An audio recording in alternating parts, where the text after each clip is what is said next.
बाप्पा मोरया। ॐ गणपतये नमो नमः। सिद्धिविनायक नमो नमः। अष्टविनायक नमो नमः। गणपति बाप्पा मोरया। ॐ गणपतये नमो नमः। श्री सिद्धिविनायक नमो नमः। अष्टविनायक नमो नमः। गणपति बाप्पा मोरया। ॐ गणपतये नमो नमः। श्री सिद्धिविनायक नमो नमः। अष्टविनायक नमो नमः। गणपति बाप्पा मोरया। ॐ गणपतये नमो नमः। सिद्धिविनायक नमो नमः। अष्टविनायक नमो नमः। गणपति बाप्पा मोरया।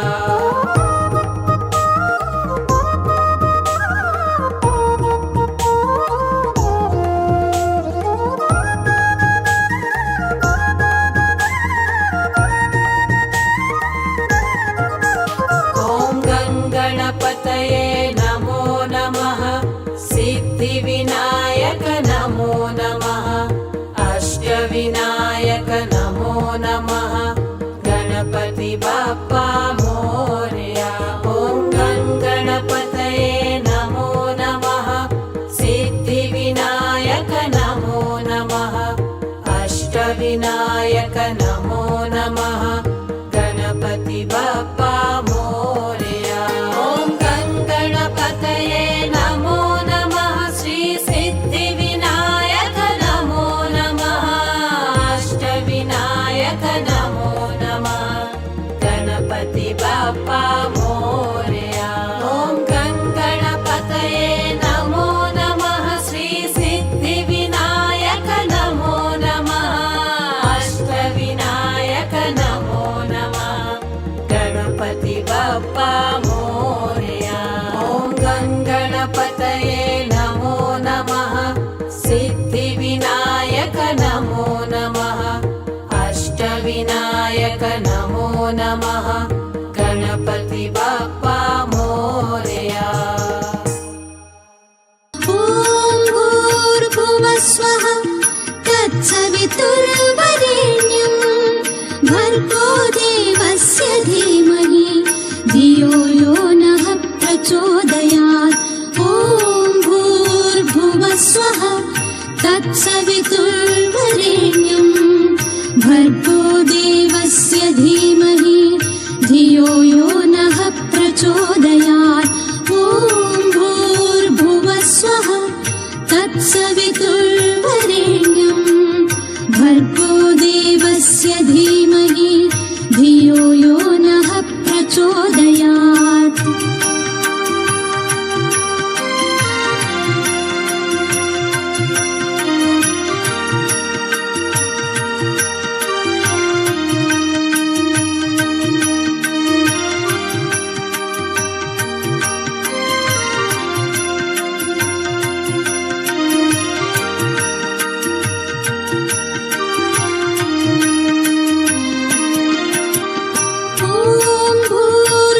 स्वः तत्सवितुर्वरेण्यं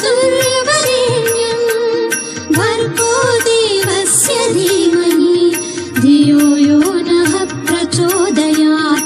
ॐ भूर्भुवस्वः तत्सवितुर्वरेण्यं भर्गो देवस्य धीमहि धियो यो नः प्रचोदयात्। ॐ भूर्भुवस्वः तत्सवितुर्वरेण्यं भर्गो देवस्य धीमहि धियो यो नः प्रचोदयात्। ॐ भूर्भुवस्वः तत्सवितुर्वरेण्यं भर्गो देवस्य धीमहि धियो यो नः प्रचोदयात्।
तत्सवितुर्वरेण्यं भर्गो देवस्य धीमहि धियो यो नः प्रचोदयात्।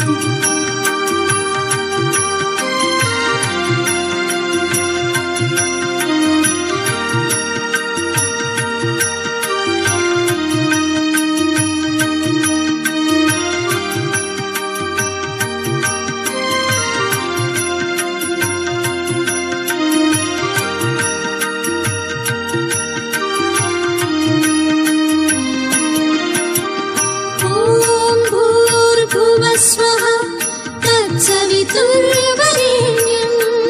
भर्गो देवस्य धीमहि धियो यो नः प्रचोदयात्। ॐ भूर्भुवः स्वः तत्सवितुर्वरेण्यं भर्गो देवस्य धीमहि धियो यो नः प्रचोदयात्। ॐ भूर्भुवः स्वः तत्सवितुर्वरेण्यं भर्गो देवस्य धीमहि धियो यो नः प्रचोदयात्। ॐ भूर्भुवः स्वः तत्सवितुर्वरेण्यं भर्गो देवस्य धीमहि धियो यो नः प्रचोदयात्।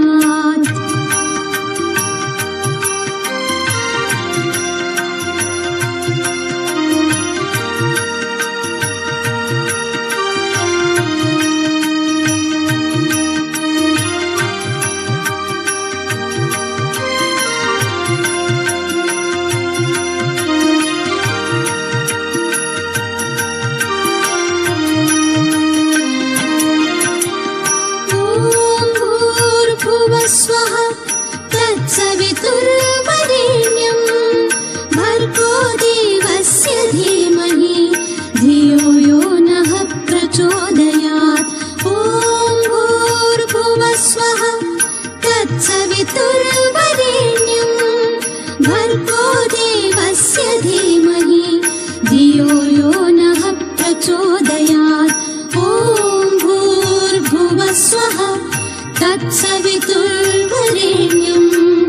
भर्गो देवस्य धीमहि धियो यो नः प्रचोदयात्। ॐ भूर्भुवः स्वः तत्सवितुर्वरेण्यं भर्गो देवस्य धीमहि धियो यो नः प्रचोदयात्।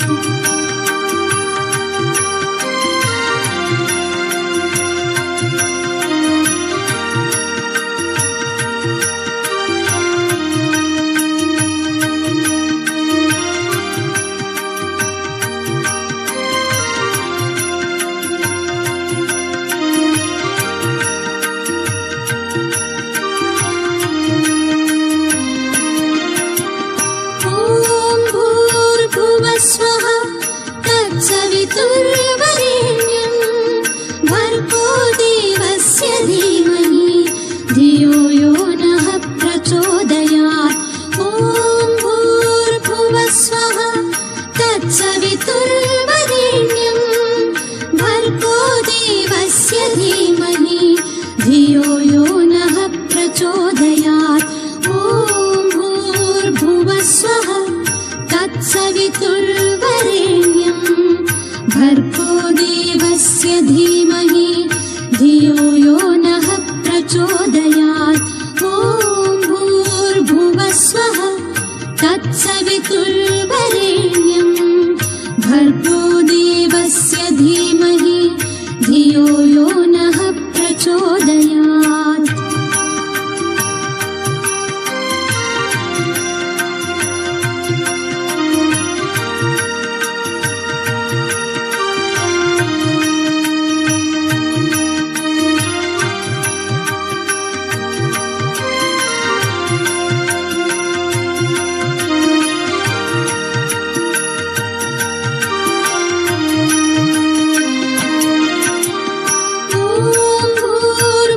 स्वः तत्सवितुर्वरेण्यं भर्गो देवस्य धीमहि धियो यो नः प्रचोदयात्। ॐ भूर्भुवः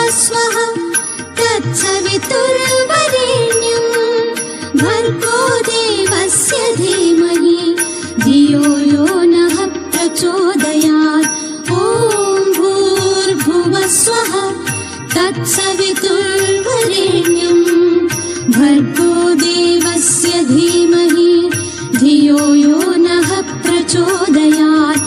ॐ भूर्भुवः स्वः तत्सवितुर्वरेण्यं भर्गो देवस्य धीमहि धियो यो नः प्रचोदयात्।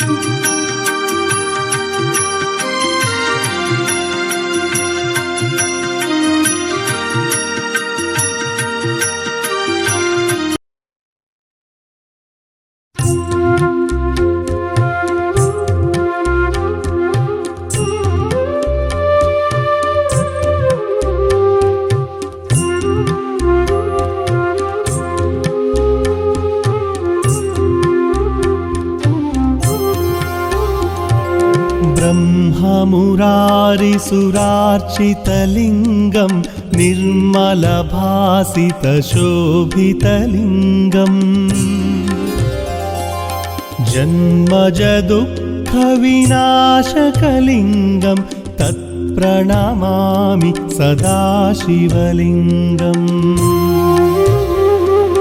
देवमुनिप्रवरार्चितलिङ्गं कामदहनकरुणाकरलिङ्गम् रावणदर्पविनाशकलिङ्गं तत्प्रणमामि सदा शिवलिङ्गम्।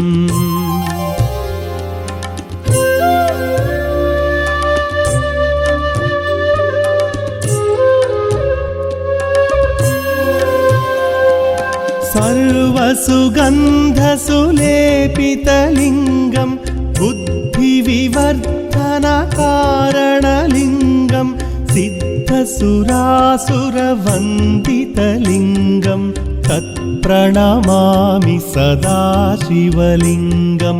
कनकमहामणिभूषितलिङ्गं फणिपतिवेष्टितशोभितलिङ्गम्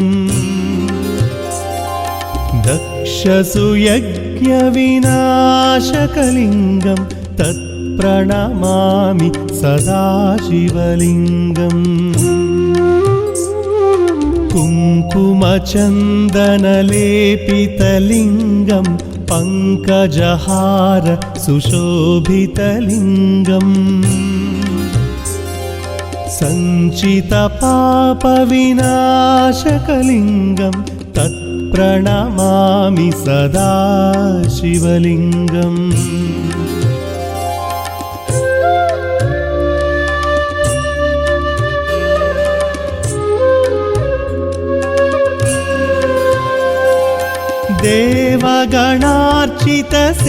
देवगणार्चितसेवितलिङ्गं भावैर्भक्तिविरेवचलिङ्गं दिनकरकोटिप्रभाकरलिङ्गं तत्प्रणमामि सदा शिवलिङ्गम्। अष्टदलोपरिवेष्टितलिङ्गं सर्वसमुद्भवकारणलिङ्गम् अष्टदरिद्रविनाशकलिङ्गं तत्प्रणमामि सदा शिवलिङ्गम्। सुरगुरुसुरवरपूजितलिङ्गं सुरवनपुष्प सदार्चितलिङ्गम् परमपदं परमात्मकलिङ्गं तत्प्रणमामि सदा शिवलिङ्गम्। लिङ्गाष्टकमिदं पुण्यं यः पठेत् शिवसन्निधौ शिवलोकमवाप्नोति शिवेन सह मोदते।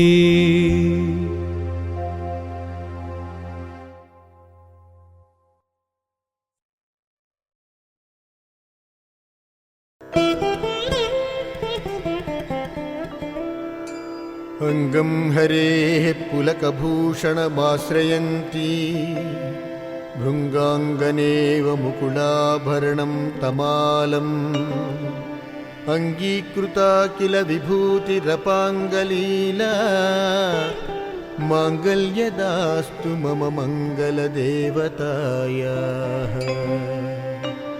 मुग्धा मुहुर्विदधती वदने मुरारेः प्रेमत्रपा प्रणहितानि गतागतानि मालादृशो मधुकरीव महोत्पलेय सा मे स्त्रियं दिशतु सागरसम्भवायाः विश्वामरेन्द्रपदविभ्रमदानदक्ष आनन्दहेतुरधिकं मुरिविद्विषोऽपि ईशन्निषीदतु मैक्षणमीक्षणार्धम् इन्दीवरोदर सहोदरमिन्दिरायाः आमीलिताक्षमधिगम्य मुदा मुकुन्द आनन्दकन्दमनिमेषमनङ्गतन्त्रम् आकेकरस्थितकनेनिकपद्मनेत्रम् भूत्यै भवेन्मम भुजङ्गशयाङ्गनायाः कालाम्बुदाळिललितो रसिकैटभारे धाराधरे स्फुरति या तटिदङ्गनेव मातुः समस्तजगतां महनीयमूर्ति भद्राणि मे दिशितु भार्गवनन्दनाय भद्राणि मे दिशतु भार्गवनन्दनाय बाह्वन्तरे मुरजितश्रुतकौस्तुभेया हारावळीव हरिनीलमयी विभाति कामप्रदा भगवतोऽपि कटाक्षमाला कल्याणमावहतु मे कमलालयायाः कल्याणमावहतु मे कमलालयाय प्राप्तं पदं प्रथमतखिलयत्प्रभावा माङ्गल्यभाजि मधुमाधिनि मन्मथेन मय्यापतेत्तदिह मन्धरमीक्षणार्थं मन्दालसञ्चमकरालय कन्यकायाः मन्दालसञ्चमकरालय कन्यकायाः दद्यादयानुपवनो द्रविणाम्बुधारा मस्मिन्न किञ्चन विहङ्गशिशौ विषण्णे दुष्कर्मघर्ममपनीय चिराय दूरं नारायणप्रणयिनी नयनाम्बुवाः नारायणप्रणयिनी नयनाम्बुवाः इष्टाविशिष्टमतयोऽपि मया दयाद्र दृष्टास्त्रिविष्टपपदं सुलभं भजन्ते दृष्टिः प्रहुष्टकमलोदरदीप्तिरिष्टां पृष्टिं कृपीष्ट मम पुष्करविष्टरायाः गीर्देवतेति गरुडध्वजसुन्दरीति शाकम्भरीति शशिशेखरवल्लभेति सृष्टिस्थितिप्रलयकेलिषु संस्थितायै तस्यै नमस्त्रिभुवनैकगुरोस्तरुण्यै तस्यै नमस्त्रिभुवनैकगुरोस्तरुण्यै श्रुत्यै नमोऽस्तु शुभकर्मफलप्रसूत्यै रत्यै नमोऽस्तु रमणीयगुणार्णवायै शक्त्यै नमोऽस्तु शतपत्रनिकेतनायै पुष्ट्यै नमोऽस्तु पुरुषोत्तमवल्लभायै पुष्ट्यै नमोऽस्तु पुरुषोत्तमवल्लभायै नमोऽस्तु नाळीकनिभावनायै नमोऽस्तु दुग्धोदधिजन्मभूम्यै नमोऽस्तु सोमामृतसोदरायै नमोऽस्तु नारायणवल्लभायै नमोऽस्तु हेमाम्बुजपीठिकायै नमोऽस्तु भूमण्डलनायिकायै नमोऽस्तु देवादिदयापरायै नमोऽस्तु साध्यायुधवल्लभायै नमोऽस्तु साध्यायुधवल्लभायै नमोऽस्तु देव्यै भृगुनन्दनायै नमोऽस्तु विष्णोरुरसिस्थितायै नमोऽस्तु लक्ष्म्यै कमलालयायै नमोऽस्तु दामोदरवल्लभायै नमोऽस्तु कान्त्यै कमलेक्षणायै नमोऽस्तु भूत्यै भुवनप्रसूत्यै नमोऽस्तु देवादिभिरर्चितायै नमोऽस्तु नन्दात्मजवल्लभायै सम्पत्कराणि सकलेन्द्रियनन्दनानि साम्राज्यदाननिरतानि सरोरुहाक्षि तद्वन्दनानि दुरिताहरणोद्यतानि मामेव मातरनिशं कलयन्तु मान्ये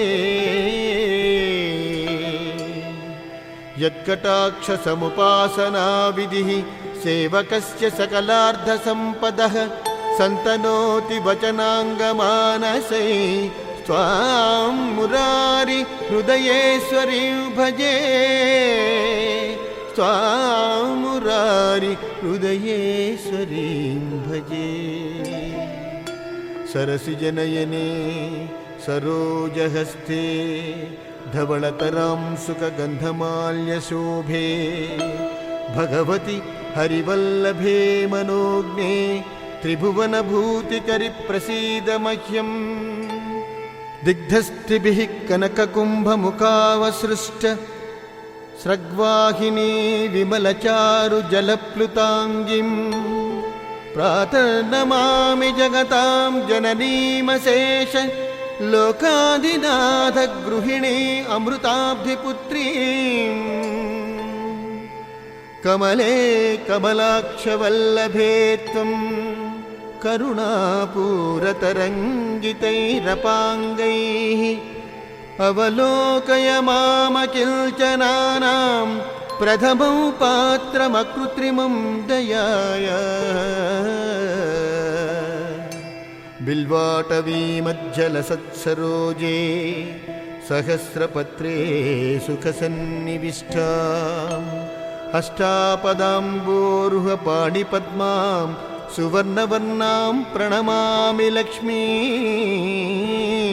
सुवर्णवर्णां प्रणमामि लक्ष्मीं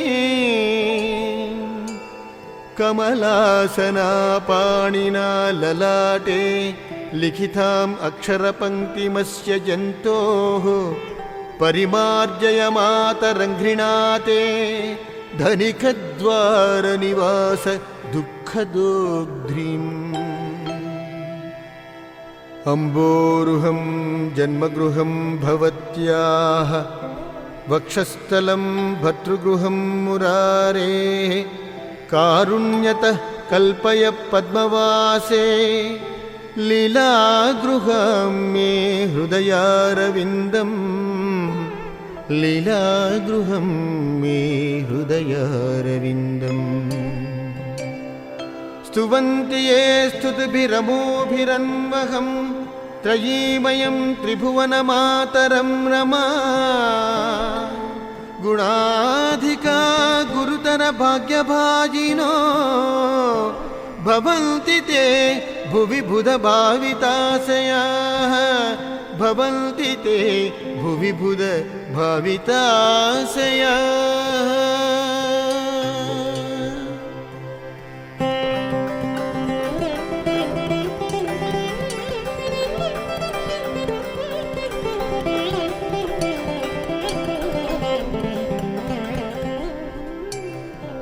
सुवर्णधारा स्तोत्रं यश्शङ्कराचार्य निर्मितम्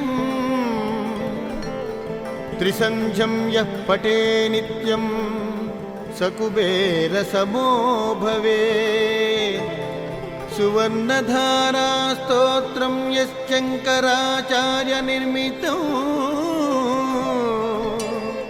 त्रिसन्ध्यं यः पठे नित्यं स कुबेरसमो भवेत् स कुबेरसमोद्भवेत्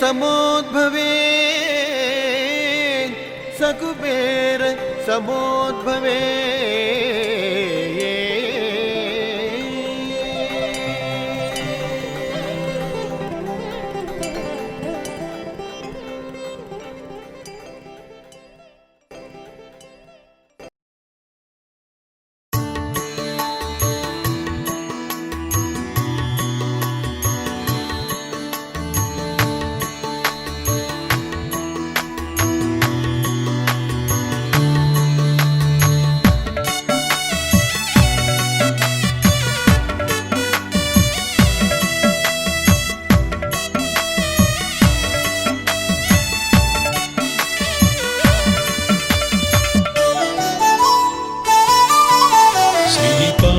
श्रीपादवल्लभगुरो वदनारविन्दम् वैराग्यदीप्ति परमोज्ज्वलमद्वितीयम् मन्दस्मितं सुमधुरं करुणार्द्रनेत्रम् संसारतापहरणं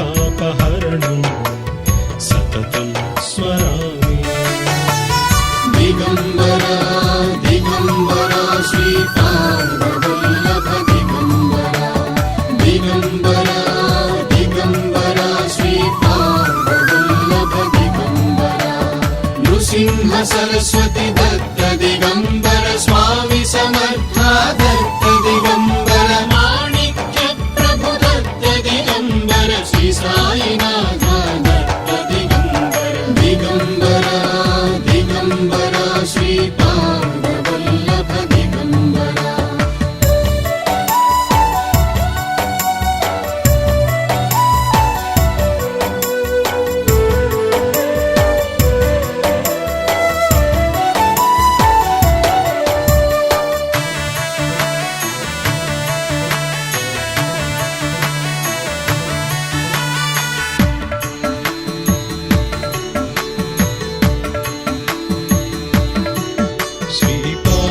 श्रीपादवल्लभगुरो करकल्पवृक्षम् भक्त्येष्टदाननिरतं ऋतु संशयं वै संस्मरणमात्रचिति जागरणं सुभद्रम् संसारभीतिशमनं सततं भजामि। दिगम्बरा दिगम्बरा श्रीपादवल्लभ दिगम्बरा दिगम्बरा दिगम्बरा श्रीपादवल्लभ दिगम्बरा नृसिंह सरस्वती दत्त दिगम्बर स्वामी समर्था दत्त दिगम्बर माणिक्य प्रभु दत्त दिगम्बर श्री साईनाथ दत्त दिगम्बर दिगम्बरा दिगम्बरा श्रीपादवल्लभ दिगम्बरा